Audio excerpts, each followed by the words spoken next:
Communication, marketing, recrutement. Vos besoins ont des solutions vidéo avec Décideur TV, le studio.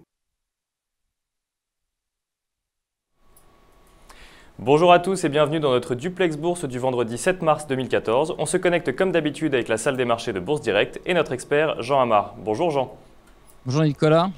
Alors la bourse de Paris cède un petit peu de terrain ce matin. Les investisseurs se montrent prudents avant le grand rendez-vous de l'emploi de février aux États-Unis, mais gardent également un œil sur la situation en Ukraine. Pouvez-vous nous en dire un peu plus ? C'est vrai que ce matin, le CAC 40 consolide un petit peu. Vous savez qu'on a l'opportunité quand même d'aligner une sixième semaine de hausse consécutive pour peu que le marché clôture au-dessus de 4408 ce soir, donc à surveiller. Effectivement, il y a toujours des problèmes en Ukraine. Ça peut être un frein à la hausse du marché.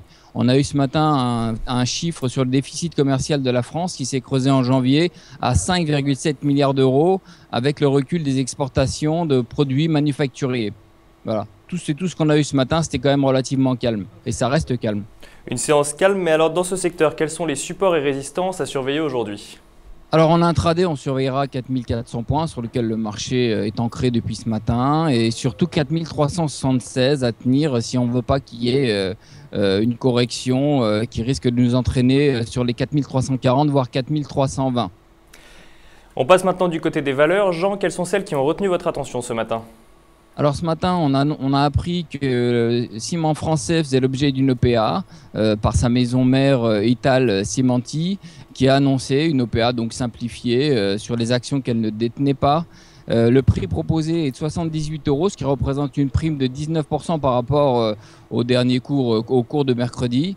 Bon, l'opération devra avoir lieu jeudi prochain et qui amènerait un retrait de la cote de Ciment Français. Il faut que ça soit voté par le conseil d'administration, mais bon, c'est quasiment fait. Donc c'est pour ça que l'action est calée sur le cours de l'OPA ce matin, elle cote 78. Et aussi on a une valeur qui s'appelle Mersen, donc c'est un expert mondial des matériaux et des équipements pour les environnements extrêmes.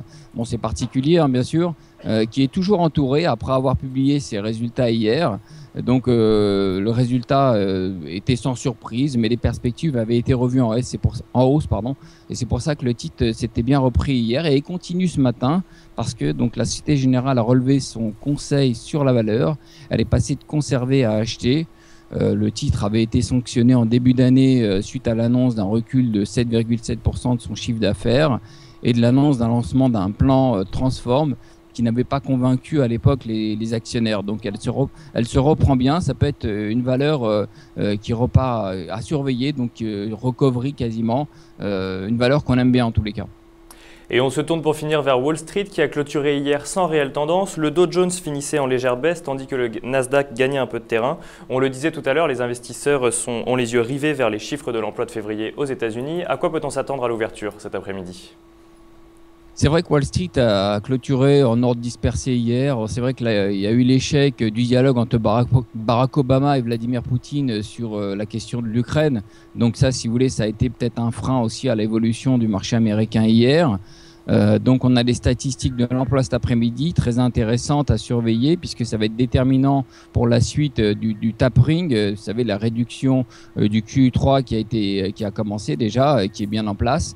Donc 14h30, on surveillera donc l'emploi. En février, on attend 150 000 créations d'emplois après 113 000 et un taux de chômage autour de 6,6%. Et pour finir, on aura aussi le déficit commercial en janvier. Attendu en légère hausse, donc voilà, tous les chiffres attendus cet après-midi, donc vraiment beaucoup d'attention autour des chiffres de l'emploi. Jean, merci beaucoup pour toutes ces précisions. On se retrouve lundi pour un nouveau duplex. En attendant, très bonne séance à tous et bon week-end.